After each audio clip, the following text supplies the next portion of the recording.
She was standing on my porch with a smug smile, waving a stack of papers like she owned the place.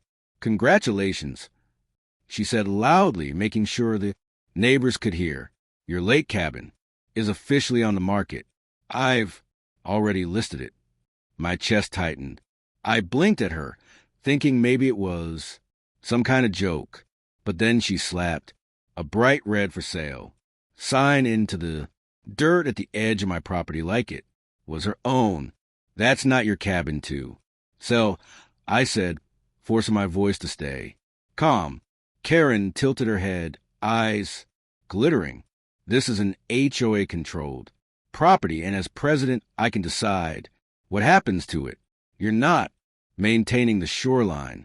You're not following the paint codes, so I've taken action." I laughed, not because it was funny, but because I couldn't believe the audacity. "You're trying to sell a house I legally own." She stepped closer, lowering her voice like she was delivering a threat. "You'll be out soon. Enough. Families are already interested. Cash buyers, you can pack quietly, or the sheriff will help you pack." Her words burned, but instead of arguing, I let her walk off with her fake authority. My hands were shaking, but not with fear, because I knew something Karen didn't. The cabin wasn't my only property in this town, and if she thought she could erase me, she was about to learn that I play a very different game. "You think you can take my land?" I whispered to myself, staring at that cheap for sale sign. "Watch me take yours first." That night, I drove past Karen's house, the one she bragged about during every meeting, the Lakeview property she treated like a throne. Her driveway was lined with solar lanterns, her windows glowing warm as she sipped wine on the balcony, probably laughing about how she'd kicked me out. What she didn't know was that her property had been sitting on the edge of a messy foreclosure case for months. I had done my homework long before she ever put her fake sign on my land, and 2 weeks ago, I signed the last piece of paperwork with the bank. Her house, the very house she worshipped, it was mine now. The next morning, I stood across the street as she strutted out in her robe, watering her flowers like nothing could touch her. I leaned casually on my truck and called out, "Nice place you got there." She shot me a glare. "Don't get used to standing around here. Once your cabin sells, you'll be gone for good." I smiled, tossing her a folded envelope. "Funny you say that, because technically, you're the one who needs the pack." She frowned, snatched the envelope, and tore it open. Her face drained when she read the deed. She looked back at me stunned, her mouth opening, but no sound coming out. "That's impossible," she whispered. "Oh, it's real," I said calmly. "You tried to sell my cabin, but I bought your house." Her water ink clattered to the ground, water spilling across her perfect driveway. She shook her head, panicking, muttering about calling the board, calling her lawyer, calling the cops. But I wasn't done yet, because ownership wasn't the only power I had.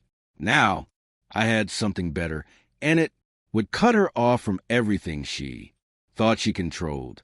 Karen wasted no time. By noon, she had half the HOA board standing on my cabin's porch, waving clipboards and shouting about violations. They looked ridiculous, like a pack of angry vultures circling meat that wasn't theirs. She jabbed a finger at me while her friend scribbled fake notes. "You're trespassing on our community property. The board has decided you're out. Sheriff's department is already on the way." Her voice was sharp, but I noticed something. Her hands were shaking. I leaned against the cabin railing, calm as ever.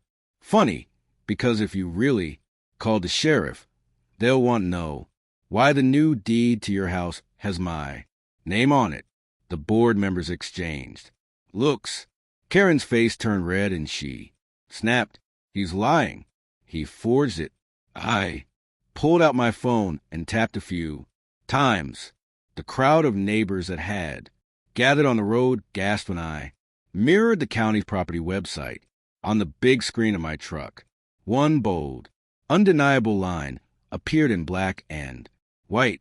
Owner, my name, right under the address of Karen's beloved home. Gasps rippled.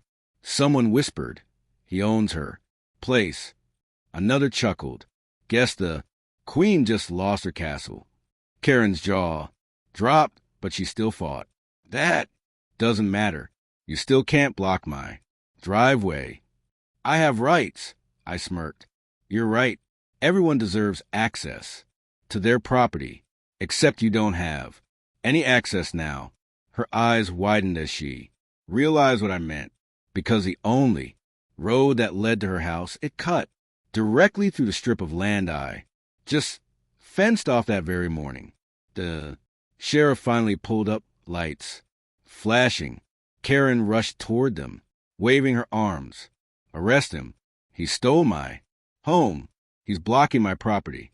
The deputy stepped out, glanced at me, then at his clipboard. He gave Karen a long, almost pitying look before saying, Ma'am, according to county records, this man isn't blocking your property. He owns it. Her scream echoed across the lake, and for the first time, the crowd wasn't on her side. They were laughing. Karen's laughter had turned into something wild, high-pitched, desperate, the kind that makes people step back. Her perfect image was crumbling in front of the neighbors she once ruled over, and she wasn't going down quietly. You think this is over? She hissed, storming toward my truck. I built this neighborhood. I decide who stays and who goes. Before anyone could stop her, she grabbed the for sale sign she'd hammered into my yard earlier and swung it at my windshield with a loud crack. Gasp shot through the crowd. The sheriff's deputy shouted, Ma'am, step back. But she ignored him, clawing at the sign like she wanted to smash the glass again. That's when my dash camera light blinked red. Every second of her tantrum was being recorded. Not just the vandalism, but her earlier threats, too. I quietly angled my phone live, streaming it all straight to the local community page where half the neighborhood already tuned in. The comments started flooding. Wow, she's lost it. So much. For HOA president. This guy's a legend. Karen realized what I was doing and froze, her face pale under the flashing red and blue lights. She stammered, Turn that off. You can't record me. I tilted my phone closer. Funny you were fine recording me last week when you slapped those fake violations on my door. The deputy stepped between us, grabbing the broken sign from her hands. That's enough. You just committed property damage in front of half the county. You're coming with me. No, you can't do this.